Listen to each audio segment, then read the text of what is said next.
आलस्य एक ऐसा रोग है जिससे हम सभी कहीं ना कहीं अवश्य प्रभावित हैं। अपने दैनिक कार्यों में भी हम आलस्य से पीछा नहीं छुड़ा पाते।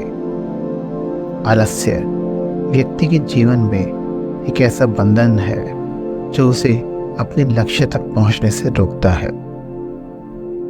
बहुत से लोगों की कार्यकुशलता देखकर हम आश्चर्यचकित रह जाते हैं कि इतना कार्य इतने कम समय में वे कैसे कर लेते हैं। और यहाँ हम एक साथ अनेक कार्य हाथ में ले लेते हैं और एक भी कार्य पूर्ण नहीं कर पाते।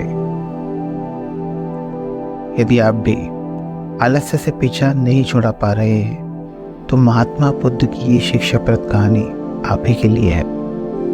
अगर पसंद आए तो वीडियो को लाइक करें और चैनल को सब्सक्राइब ज़रूर करें। एक शहर में एक आदमी रहता था जो बहुत आलसी था और वह ये जानता था।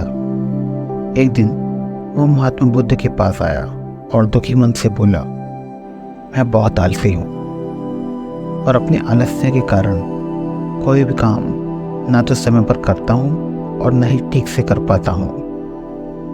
मेरे घर में सभी लोग मुझसे परेशान हैं। कृपया मुझे बताएं कि मुझे क्या करना चाहिए।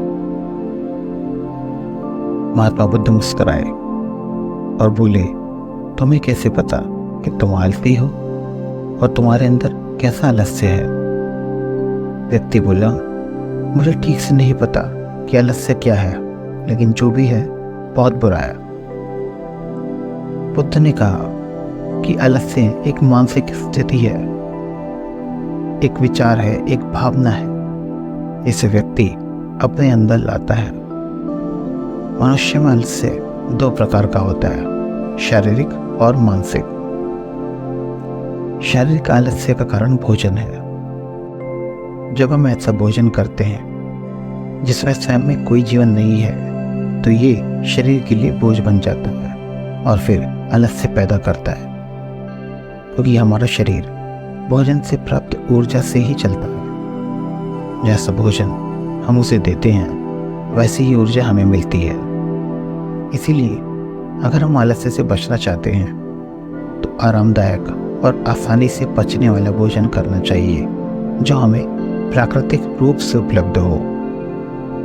शारीरिक स्तर पर दूसरा कारण है ठीक से ना बैठना, ठीक से न सोना और ठीक से न चलना।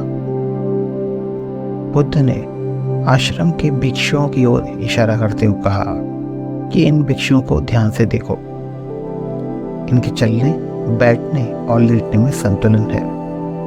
जब वे चलते हैं तो उनके पैरों के बीच समन्वय होता है। जब वे बैठते हैं तो उनकी गर्दन ऊपर होती है और उनकी रीढ़ सीधी होती है।